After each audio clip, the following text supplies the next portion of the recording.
मेरा नाम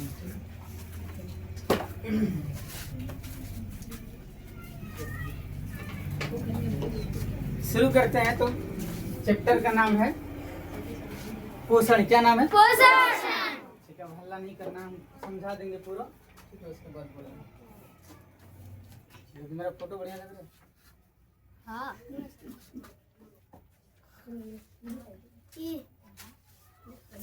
कैसे चैप्टर का नाम है पोषण। क्या नाम है? पोषण। पोषण, ठीक है, पोषण, ठीक है। पोषण किसे कहते हैं? तो पोषण जो है पोषक तत्वों को ग्रहण कर उससे ऊर्जा प्राप्त करने की विधि को पोषण कहते हैं। पोषक तत्वों को ग्रहण कर उससे ऊर्जा प्राप्त करने की विधि को पोषण कहते हैं। और सुनो, ये पोषण जो है, ये पोषण, अच्छा पोषक तत्व क्या है? तो पोषक तत्व क्या है? तो पोषक तत्व जैसे कार्बोहाइड्रेट, ठीक है, प्रोटीन, ये सभी क्या है? पोषक तत्व है। इससे जो है हमारे शरीर को ऊर्जा मिलता है, जिससे हमारे शरीर को ऊर्जा मिलता है, ठीक है। तो पोषक तत्व, पोषण किसे कहते हैं? तो पोषण जो है पोषक तत्वों को ग्रहण कर उससे ऊर्जा प्राप्त करने की विधि को कहते हैं पोषण। और पोषण जो है दो तरह का होता है, एक तो होता है स्वपोषण, एक तो होता है परपोषण। और इसी परपोषण को जो है इसको कहते हैं विषमपोषी पोषण। इसको क्या कहते हैं? विषमपोषी। इसको जो विषमपोषी पोषण भी कहते हैं। विषमपोषी पोषण, विषमपोषी पोषण भी कहते हैं, ठीक है। तो पोषण होता है दो तरह के, एक तो स्वयंपोषी पोषण, एक तो विषमपोषी पोषण। स्वयंपोषी पोषण किसे कहते हैं? तो पोषण की वह विधि जिसमें जीव अपना भोजन स्वयं संश्लेषित करता हो, अर्थात स्वयं बनाता हो, वह कहलाता है स्वयंपोषी पोषण, ठीक है। और परपोषण, वैसा पोषण की वह विधि जिसमें जीव भोजन के लिए किसी अन्य जीव जंतु या किसी अन्य पेड़ पौधे पर आश्रित रहता है, उसे कहते हैं परपोषण। जैसे हम लोग जो है, हम लोग अपना शरीर में ही भोजन बना लेते हैं। नहीं। हम लोग जो है यहाँ पे जो है चावल फल जाता है, यहाँ से टमाटर उगता है, नहीं, हमारे शरीर में तो उगता नहीं है। हम जो दूसरे पेड़ पौधा से जो है ग्रहण करते हैं, दूसरा पेड़ पौधा से जो है अनाज को लेते हैं दूसरे पेड़ पौधा से, ठीक है। चलो, तो पहला जैव प्रक्रम, वे सारी क्रियाएं जिनके द्वारा जीवों का अनुरक्षण होता है उसे जैव प्रक्रम कहते हैं। जैसे पोषण, शोषण, परिवहन, उत्सर्जन आदि। मतलब कि जैव प्रक्रम क्या है? तो जीवों के अनुरक्षण के लिए जो है जो सब क्रिया हमारे शरीर में होता है, यानी वे सारी क्रियाएं जिनके द्वारा जीवों का अनुरक्षण होता है। पोषण यानी खाना हम लोग खाते हैं, तो खाना पचने वाला सिस्टम जो ये पोषण होगा। ये शोषण है, सांस लेने वाला। परिवहन यानी हमारा हृदय कैसे काम करता है, हमारे शरीर में रक्त कैसे बहता है, उसमें जो है वो परिवहन आता है। उत्सर्जन यानी अपशिष्ट पदार्थों का निष्कासन कैसे होता है, ये क्या है? उत्सर्जन। तो इन सभी क्रियाओं को हम क्या कह सकते हैं? जैव प्रक्रम। ये सभी क्या है? जैव प्रक्रम। तो जैव प्रक्रम क्या है? तो जीवों द्वारा, वे सारी क्रियाएं जिनके द्वारा जीवों का अनुरक्षण होता है, इसे कहते हैं जैव प्रक्रम। क्या कहते हैं? जैव प्रक्रम कहते हैं। सुनो, अब है पादपों पोषण। पादपों में पोषण। चलो, पादपों पोषण तो है, तुम लोग का किताब में जो है पादपों पोषण है ना। चलो, पादप को थोड़ा सा हम हटा देते हैं, पादप को। अभी हम फिलहाल के लिए हम याद रखते हैं पोषण। क्या रखते हैं? पोषण याद रखते हैं। हमको मेन अभी पोषण सरस देख लेते हैं, पोषण, ठीक है। ये पादप को हटा दो, पादप लिखते हैं, पादप में पेड़ पौधा होता है, जानता है ना। पोषण, पोषक तत्वों को ग्रहण कर उससे ऊर्जा प्राप्त करने की विधि को पोषण कहते हैं। यानी पोषक तत्वों को ग्रहण कर उससे ऊर्जा प्राप्त करने की विधि को क्या कहते हैं? पोषण कहते हैं, ठीक है। तो पोषक तत्व क्या है? तो वही है जैसे कार्बोहाइड्रेट है, प्रोटीन है, वसा, ये सभी क्या है? पोषक तत्व है, ठीक है। कार्बोहाइड्रेट, प्रोटीन, वसा, विटामिन एवं खनिज भोजन के घटक है। कार्बोहाइड्रेट, प्रोटीन, वसा, विटामिन, ठीक है, एवं खनिज जो है ये सभी क्या है? भोजन के घटक है। भोजन के घटक, भोजन के रूप में हम लोग जो भोजन करते हैं उस भोजन से हमें क्या मिलता है? एक मिलता है कार्बोहाइड्रेट, प्रोटीन, वसा, विटामिन, खनिज। भोजन मतलब खनिज, यही सब मिलता है भोजन। ये इसीलिए जो है इन सभी चीजों को क्या कहा गया है? भोजन का घटक। इन सभी चीजों को क्या कहा गया? भोजन के यह घटक हमारे शरीर के लिए आवश्यक है तथा इन्हें पोषक कहते हैं। यानी भोजन के ये सब घटक जो है जैसे कार्बोहाइड्रेट, प्रोटीन, वसा, विटामिन, ये सभी जो है हमारे शरीर के लिए आवश्यक है। इन सभी चीजों से ही हमको ऊर्जा मिलता है, इसीलिए जो है इसे हम लोग कहते हैं पोषक। यानी कार्बोहाइड्रेट, प्रोटीन, वसा, विटामिन, इन सभी को क्या कहते हैं? पोषक कहते हैं। क्या कहते हैं? पोषक कहते हैं। ठीक है, तो पोषण किसे कहते हैं? तो पोषक तत्वों को ग्रहण कर उससे ऊर्जा प्राप्त करने की विधि को पोषण कहते हैं। ठीक है, यहाँ तक कोई दिक्कत? अगला है, अब पोषण के दो प्रकार। पोषण कितने प्रकार है? पहला है स्वपोषण, दूसरा है परपोषण। स्वपोषण किसे कहते हैं? तो पोषण की वह विधि जिसमें जीव अपना भोजन स्वयं संश्लेषित करते हैं, स्वपोषण कहलाती है। अतः ऐसे पादपों को स्वपोषी कहते हैं। मतलब कि वैसा पोषण की वह विधि जिसमें जीव अपना भोजन स्वयं संश्लेषित करता है, अपने से संश्लेषित करता है, वो क्या कहलाएगा? स्वपोषण। और स्वपोषण पोषी करने वाले जीव कहलाएगा स्वपोषी। क्या कहलाएगा? स्वपोषी। जैसे पेड़ पौधा, पेड़ पौधा जो है तुम लोग के पास जाता है मांगने, थोड़ा सा दाल दीजिए, नहीं जाता है मांगने, अर्थात ये अपना भोजन जो है स्वयं संश्लेषित करता है। ठीक है, पेड़ पौधा में जो है होता है, क्या कहते हैं, क्लोरोफिल होता है, और क्लोरोफिल में सूर्य के प्रकाश का अवशोषण करने का क्षमता होता है। ठीक है, और वो सूर्य के प्रकाश को अवशोषण करके वायुमंडल से कार्बन डाइऑक्साइड को लेकर, ठीक है, और जड़ से जो है जल को लेकर अपना भोजन तैयार करता है, उसे प्रकाश संश्लेषण कहते हैं। और ये पेड़ पौधा जो है प्रकाश संश्लेषण द्वारा अपना भोजन बनाता है। ठीक है, किस विधि द्वारा? प्रकाश संश्लेषण द्वारा अपना भोजन बनाता है पेड़ पौधा। ठीक है, यानी पेड़ पौधा जो अपना भोजन स्वयं संश्लेषित करता है, अर्थात ये क्या है? स्वपोषी है। ये क्या है? स्वपोषी। और बहुत सारा पौधा ऐसा भी है जो स्वपोषी नहीं है। ठीक है, कोई परजीवी है तो कोई मृतजीवी है। ठीक है, लेकिन मेन रूप से पेड़ पौधा क्या है? स्वपोषी। आगे सुनो, दूसरा है परपोषण। पोषण की वह विधि जिसमें जीव अपने भोजन के लिए किसी अन्य जीव जंतु या पेड़ पौधे पर आश्रित रहती है, परपोषण कहलाता है। ऐसे जीव परपोषी या फिर विषमपोषी कहलाते हैं। मतलब परपोषण किसे कहते हैं? तो पोषण की वह विधि जिसमें जीव अपने भोजन के लिए किसी अन्य जीव जंतु पर निर्भर रहता है। यानी अपने शरीर में तो ना टमाटर फला लेगा, ठीक है, वो किसी अन्य जीव जंतु से, जैसे हमको दूध चाहिए तो दूसरे जीव जंतु गाय से, भैंस से मिलता है कि नहीं? हमको सब्जी चाहिए तो वो उगाया जाता है, दूसरे पेड़ पौधा से मिलता है कि? ठीक है, तो यानी परपोषण में क्या होता है कि जीव जो है अपने भोजन के लिए किसी अन्य जीव जंतु या पेड़ पौधा पर आश्रित रहता है। लेकिन स्वपोषण में कोई भी जीव जो है, सभी जीव मतलब अपना भोजन स्वयं संश्लेषित करता है, स्वपोषी। और परपोषी स्वयं संश्लेषित नहीं कर पाता है।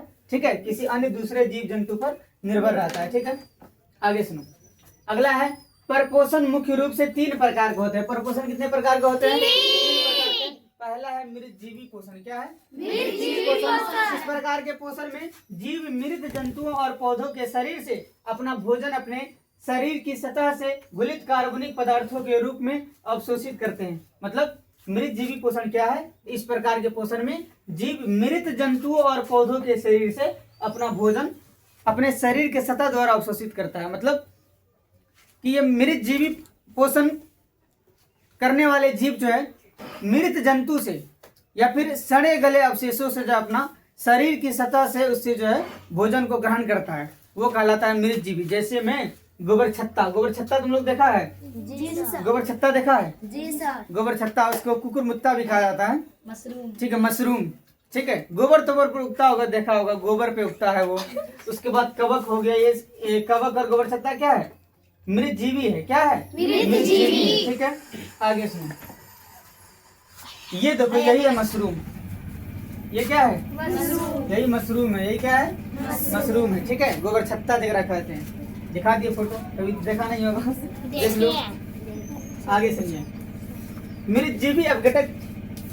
मृतजीवी जो है ये मृतजीवी, ये अपघटक भी कहलाता है। क्योंकि अपघटक किसे कहते हैं? जैसे मान लो जो चीज जो है सड़ गया है, अब उस चीज को पृथ्वी पर से पूर्णतः खत्म करने का काम करता है मृतजीवी। ठीक है, मृतजीवी। ठीक है, तो इसीलिए मृतजीवी को क्या कहा जाता है? अपघटक कहा जाता है। ठीक है, परजीवी पोषण। दूसरा क्या है? परजीवी पोषण। इस प्रकार के पोषण में जीव दूसरे प्राणी के संपर्क में अस्थायी या अस्थायी रूप से रहकर उससे अपना भोजन प्राप्त करते हैं, ये कहलाता है परजीवी। मतलब परजीवी पोषण करने वाले जीव जो है ये किसी दूसरे जीव के शरीर पर रहेगा, किसी दूसरे जीव के शरीर पर रहेगा और उसी के शरीर के सतह से जो है भोजन को ग्रहण करता है। जैसे में होता है अमरबेल, जैसे में अमरबेल देखा होगा, नीला टाइप का लत्ती होता है, कदम उदम गाछी पे दूसरे गाछी पर जो रहता है, लपटल रहता है पूरा, ठीक है, और उसी से जो है ऊर्जा को ग्रहण करता है वो, ठीक है। अभी हम फोटो दिखा देते हैं। इसका उदाहरण में आता है अमरबेल, गोल कृमि, मलेरिया परजीवी, ये सभी क्या है? परजीवी है। क्या है? परजीवी। आगे सुनो, ये देखो यही है अमरबेल। ये क्या है? लत्ती देख रहा है, लत्ती, यही क्या है? अमरबेल। ये क्या है? अमरबेल है, ठीक है। ये दूसरे पौधे के ऊपर जो है ऐसे रहता है, ठीक है। इसका जड़ खोजेगा ना, जड़, इसका जड़ नहीं मिलेगा, इसका जड़ नहीं रहता है, ठीक है। सोचेगा कहीं भी नीचे में रहता है, जड़ नहीं रहता है इसका, डायरेक्ट दूसरे पौधा के ऊपर में ये बैठा हुआ रहता है, ठीक है। उसी से ऊर्जा को ग्रहण करता है। आगे सुनिए, तीसरा है प्राणी संपोषण। वैसा पोषण जिसमें प्राणी अपना भोजन ठोस या तरल के रूप में जंतुओं के भोजन ग्रहण करने की विधि द्वारा ग्रहण करते हैं, प्राणी संपोषण कहलाते हैं। मतलब प्राणी संपोषण मतलब कि वैसा पोषण जिसमें प्राणी जो अपना भोजन जो ठोस के रूप में या फिर तरल के रूप में, ठीक है, जिस विधि द्वारा जंतु अपना भोजन को ग्रहण करते हैं, उस विधि द्वारा ग्रहण करता है, उसे कहते हैं प्राणी संपोषण। जैसे में हो गया मानव, बकरी, कुत्ता, मेढक, ये सभी क्या है? ये सभी क्या है? प्राणी संपोषी है। क्या है? प्राणी संपोषी जीव है। ये सभी प्राणी संपोषी जीव है, ठीक है। आगे सुनिए, अब है प्रकाश संश्लेषण। जिस प्रक्रिया के द्वारा पौधे अपना भोजन तैयार करते हैं, उस मूलभूत प्रक्रिया को प्रकाश संश्लेषण कहते हैं। मतलब जिस प्रक्रिया के द्वारा पौधे अपना भोजन तैयार करते हैं, उस मूलभूत प्रक्रिया क्या कहते हैं? प्रकाश संश्लेषण। यानी पेड़ पौधा भी हम बताए थे कि पेड़ पौधा जब अपना भोजन किस विधि द्वारा ग्रहण करते हैं, तो प्रकाश संश्लेषण द्वारा भोजन ग्रहण करते हैं पेड़ पौधा, ठीक है।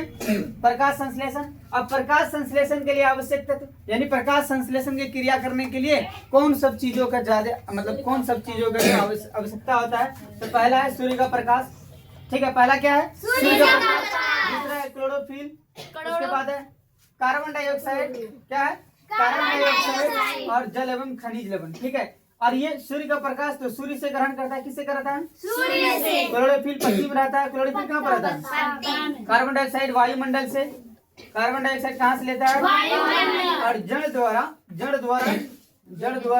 जल एवं खनिज लवण को ग्रहण करके उससे ऊर्जा को निर्माण करता है, यही कहलाता है प्रकाश संश्लेषण। यानी प्रकाश संश्लेषण जिस विधि द्वारा पेड़ पौधा अपना भोजन बनाता है, उसे क्या कहते हैं? प्रकाश संश्लेषण कहते हैं, ठीक है। आगे सुनिए, प्रकाश संश्लेषण है, देखो यहाँ पे सूर्य, थोड़ा सा सूर्य कट गया है, ये सूर्य के ऊर्जा को ग्रहण करता है, सूर्य की ऊर्जा को ग्रहण करता है, खींचता है। ये पत्ती है ना, पत्ती, इस पत्ती में रहता है क्लोरोफिल। पत्ती में क्या रहता है? क्लोरोफिल। और ये पत्ती का रंग हरा भी किसके कारण होता है? क्लोरोफिल के कारण होता है, ठीक है। इसके बाद ये कार्बन डाइऑक्साइड वायुमंडल से कार्बन डाइऑक्साइड लेता है ना, तब जाकर ये जड़ से जो है जल लेता है। जड़ से क्या लेता है? जल। और भोजन यहाँ पर पत्ती में ही बनता है, ठीक है, पत्ती में ही भोजन बनता है प्रकाश संश्लेषण द्वारा। और जब इसका भोजन बन जाता है, ठीक है, तो ये छोड़ता है ऑक्सीजन। क्या छोड़ता है? ऑक्सीजन को छोड़ता है, ठीक है। यानी भोजन बनाने के लिए प्रकाश संश्लेषण की क्रिया में, ठीक है, प्रकाश संश्लेषण की क्रिया में निकलता क्या है? ऑक्सीजन को छोड़ता है और ग्रहण क्या करता है? Carbon dioxide. क्या करता है? कार्बन डाइऑक्साइड को ग्रहण करता है, ठीक है। प्रकाश संश्लेषण का रासायनिक सूत्र, प्रकाश संश्लेषण के लिए रासायनिक सूत्र है कार्बन डाइऑक्साइड, वायुमंडल से कार्बन डाइऑक्साइड को ग्रहण करता है, फिर जो है जड़ द्वारा जल को ग्रहण करता है, ठीक है। सूर्य के प्रकाश क्या चाहिए? सूर्य का प्रकाश, क्लोरोफिल, ये सूर्य का प्रकाश सूर्य द्वारा, क्लोरोफिल जो है पत्ती में रहता है, और फिर बनता क्या है? कार्बोहाइड्रेट। क्या बनता है? कार्बोहाइड्रेट प्लस में ऑक्सीजन। क्या बनता है? ऑक्सीजन बनता है। यानी ये ऑक्सीजन निकला कि नहीं? अब प्रकृति में ऑक्सीजन का संतुलन कैसे बना रहता है? तो प्रकाश संश्लेषण द्वारा। प्रकृति में ऑक्सीजन का संतुलन कैसे बना रहता है? प्रकाश संश्लेषण द्वारा। क्योंकि हम लोग जब सांस लेते हैं, ठीक है, तो ऑक्सीजन लेते हैं और छोड़ते क्या है? Carbon dioxide. और लेकिन पेड़ पौधा जब प्रकाश संश्लेषण की क्रिया करता है, ठीक है, तब वह कार्बन डाइऑक्साइड को ग्रहण करता है और ऑक्सीजन को छोड़ता है, ठीक है। हम लोग कार्बन डाइऑक्साइड छोड़ते हैं, वो सब कार्बन, पेड़ पौधा जो है कार्बन डाइऑक्साइड को ग्रहण करके ऑक्सीजन छोड़ता है, फिर हम लोग ऑक्सीजन ग्रहण करते हैं। इस टाइप से प्रकृति में जो है ऑक्सीजन का संतुलन बना के रखने में जो है कौन महत्वपूर्ण है? प्रकाश संश्लेषण। कौन? ऑक्सीजन का संतुलन कैसे बना रहता है? प्रकाश संश्लेषण के द्वारा।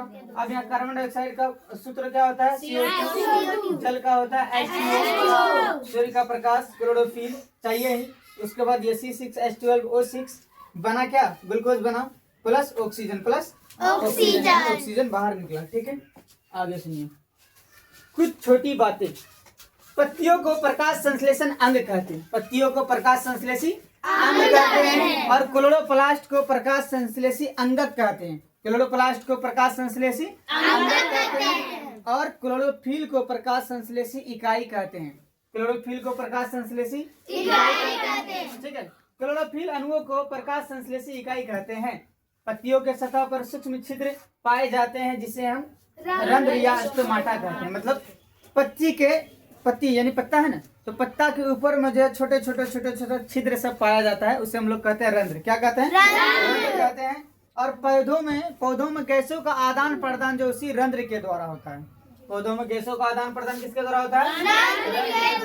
गैसों का आदान प्रदान रंध्र के द्वारा होता है। ठीक है, क्लोरोफिल के कारण पत्तों का रंग हरा होता है, यानी पत्तों का रंग जो हरा होता है किसके कारण?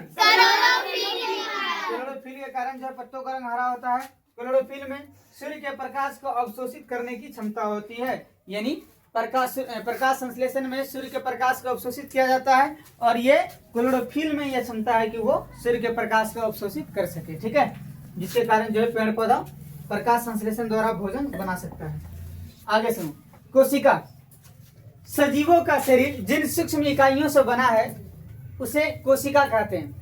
सजीवों का शरीर जिन सूक्ष्म इकाइयों से बना होता है उसे क्या कहते हैं? कोशिका। जैसे मान लो ये घर जो बना है, ये घर ईंटा से बना है।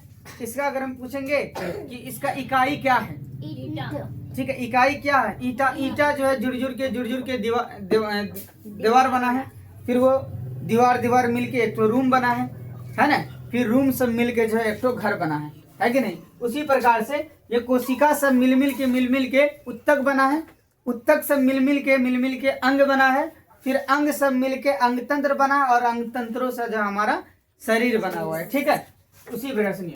तो ये कोशिका जो है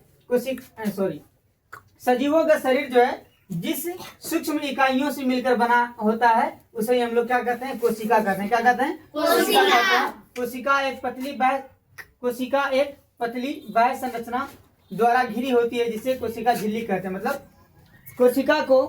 कोशिका जो है एक पतली बाहर की संरचना द्वारा, ठीक है, बाह्य संरचना के द्वारा घिरा हुआ रहता है, पतला सा। ठीक है, उसे कहते हैं हम लोग कोशिका झिल्ली। क्या कहते हैं? कोशिका झिल्ली किसका अंग है? तो कोशिका का अंग है ना।